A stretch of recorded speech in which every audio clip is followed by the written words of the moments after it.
Kita sambut bersama inisiatif berikutnya Petani dan Sahabat Lingkungan. Salam sejahtera dan selamat sore untuk kita semua. Menyeberang sambil berpegangan antara si Esi dan si Zenet. Sungguh keren petani zaman sekarang bertani menggunakan teknologi. Kami dari tim Petani dan Sahabat Lingkungan, saya sendiri Esi Tasekeb dan teman saya, Zenet. Kami berdua merupakan perempuan tangguh dari NTT, terkhususnya Kabupaten Timur Tengah Selatan. Jadi menurut data yang kami peroleh, 65% di Kabupaten Timur Tengah Selatan berprofesi sebagai petani. Selain itu, seringkali petani dijuluki dengan kata kaum miskin. Pada tahun 2023 di Kabupaten Timur Tengah Selatan menyumbang angka stunting tertinggi.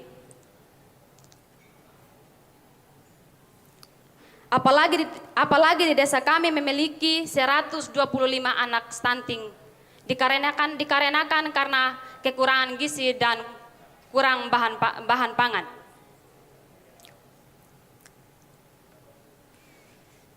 Lalu menurut kalian siapakah yang harus disalahkan? Apakah pemerintah, orang tua, atau kami para petani? Sebagai petani kami mencoba untuk beradaptasi dengan alam dan lingkungan sekitar. Jadi pada tahun 2020 saya dan Zenet mengajak beberapa kaum muda, terkhususnya kaum perempuan, untuk mengelola lahan keluarga kami. Awal memulai itu kami menghadapi banyak kesulitan. Yang pertama itu kami harus mencangkul tanah, mengambil mata air dari sumber mata air untuk menyiram tanaman, membeli pupuk, serta kekeringan yang berakibat pada gagal panen. Pada saat itu juga anak muda seumuran kami gengsi dan bekerja sebagai petani. Apalagi kaum perempuan yang kuliah, mereka beranggapan bahwa untuk apa kuliah tinggi-tinggi kalau ujung-ujungnya harus bertani. Dari hal tersebut malah membuat kami terus semangat untuk bekerja sebagai para petani. Karena menurut kami harus menyediakan lapangan kerja untuk diri kami dan orang lain. Dengan melihat hasil kerja kami yang semakin hari semakin maju, yang awalnya kami hanya mengelola lahan dengan luasan 20 are, kini kami mengembangkannya menjadi 1,5 hektar. Dan yang awalnya kami harus kesulitan karena kami harus mencangkul tanah seperti yang ada di sini. Kami harus mengambil air dari kali, tetapi sekarang kami menggunakan irigasi tetes. Nah, fungsi dari irigasi tetes ini adalah untuk menyiram tanaman dan setiap tetesan air yang keluar dari selang akan langsung ke pohon tanaman tersebut. Yang kedua ini adalah kultivator. Yang awalnya kami hanya mengelola lahan dengan mencangkul, dengan adanya kultivator lebih mempermudah kami kaum muda perempuan untuk lebih semangat lagi untuk bekerja. Jadi kami tidak menunggu lagi teman-teman laki-laki, tetapi dengan adanya kultivator kami bisa mengelola lahan sendiri dengan adanya alat tersebut. Yang berikutnya adalah solar panel. Yang awalnya kami harus mengambil air dari kali, tapi dengan adanya solar panel ini mempermudah kami karena kami solar panel tersebut mampu mengarahkan air dari mata air ke bak penampung, kemudian akan disalurkan lagi melalui pipa-pipa yang ada.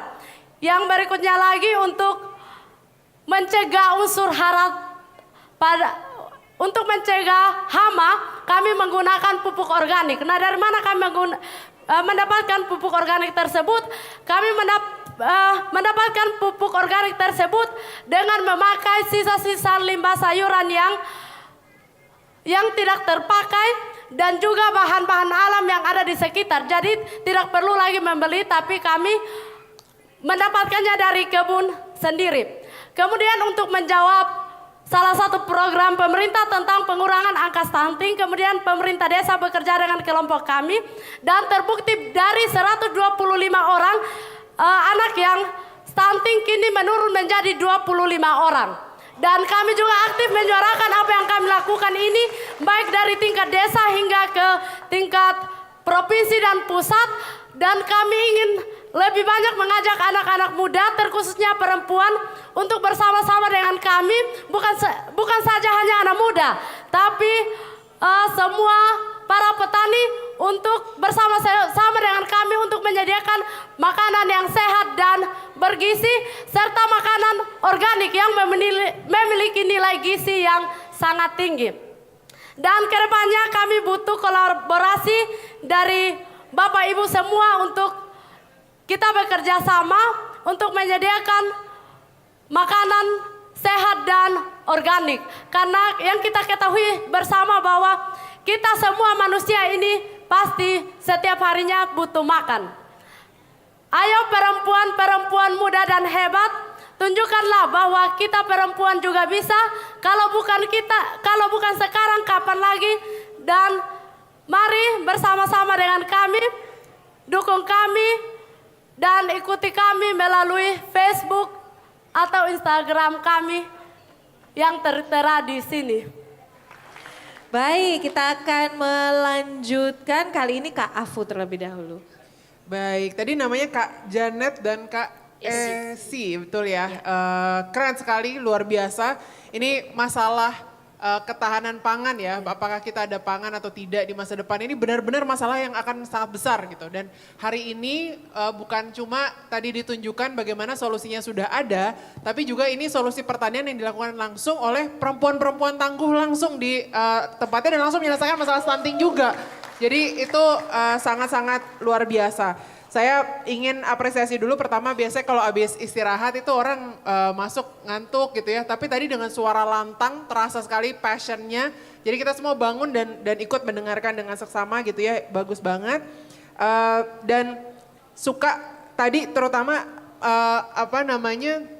kalau tadi saya bilang sebelum ini ada insinyur masa depan, ada mungkin guru masa depan gitu. Hari ini benar tadi petani itu suka diidentikan dengan seolah-olah kaum miskin, tidak berdaya dan sebagainya. Tapi tadi inovasi-inovasi yang dilakukan jelas sekali juga storytellingnya before after itu sangat jelas.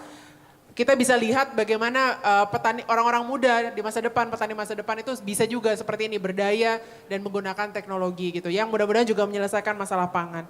Apalagi bahkan tadi inovasinya juga sampai pupuknya juga organik ya, langsung menggunakan sampah lokal. Jadi menyelesaikan banyak masalah secara sekaligus. Sekali lagi ini sangat hormat, saya sangat suka sekali inisiatifnya. Jadi selamat untuk kawan-kawan petani dan sahabat lingkungan. Terima Ya, kasih. silakan.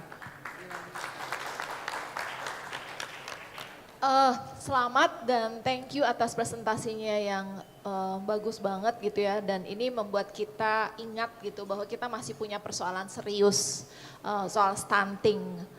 Kadangkala kita hanya fokus di Jawa tapi lupa bahwa di daerah timur Indonesia persoalan ini begitu kuat gitu. Dan teman-teman juga dengan bangga bahwa kami perempuan dan kita tahu semua bahwa situasi perempuan lagi-lagi di timur Indonesia itu menghadapi banyak sekali persoalan, tapi kemudian teman-teman mencoba berkontribusi di masyarakat menghadapi persoalan-persoalan yang ada. Nah, kalau bicara soal apa yang saya pikir yang tadi sudah sebenarnya agak speechless juga karena apa yang dilakukan teman-teman ini udah konkret gitu loh. Ini ada persoalan stunting, gizi buruk dan yang dilakukan sama teman-teman itu mengubah komunitas dan kemudian menanam sesuatu yang akhirnya muncul di meja makan begitu kan. Nah, tapi juga mungkin saya tahu betul bahwa pasti teman-teman juga nggak cuma kerja bikin pertanian, tapi pasti juga bekerja sama dengan orang-orang di desa gitu. Bagaimana membuat orang-orang desa menyediakan makanannya seperti apa, menyajikannya, pasti teman-teman juga melakukan itu. Nah, tapi mungkin nggak muncul di presentasi ini. Nah, saya pikir ke depan itu juga menarik bagaimana teman-teman mempengaruhi masyarakat di sekitar gitu, mereka kemudian turut bekerja sama. Karena tadi dari 125 orang stunting kemudian menurun dan jadi 20 itu atas juga kontribusi teman-teman. Nah, itu harus lebih kelihatan saya pikir dan saya pikir ketika itu kelihatan betul kerjasamanya dengan masyarakat mungkin dampaknya juga akan lebih kelihatan bahwa ini bukan cuma kerja Janet dan AC semata tapi juga atas kerja kolektif bersama-sama di masyarakat begitu. Terima kasih. Terima kasih Kak Tunggal, Kak Yoga silakan. Ya, Janet, selamat maksudnya kata-katanya dari segi presentasi itu sangat menginspirasi bahwa mengangkat martabat petani gitulah, bahwa sarjana itu ya juga bisa, kenapa malu atau apa jadi petani gitu kan. Itu storytelling yang saya rasa butuh sih Janet, untuk kawan-kawan anak-anak muda sekalian ya, dan bisa direplikasi seterusnya. Terus juga dari sisi presentasi tadi bagus banget before afternya ya. Saya rasa itu yang perlu diperbanyak ya. Karena orang itu meskipun tadi ada data stunting menurun gitu-gitu, tapi orang itu butuh visual untuk ngebayangin, dan gak bisa cuma data dan cerita. Tapi mereka itu lebih, kebanyakan orang butuh ya kayak tadi foto-foto dan masyarakat yang diajak, kurang lebih seperti itu. Maaf kepanjangan ya, Mas Irfan gimana? Itu aja, terima kasih. Terima kasih banyak. Tepuk tangan yang paling meriah untuk petani dan sahabat lingkungan. Terima kasih Kak Janet, Kak Esi.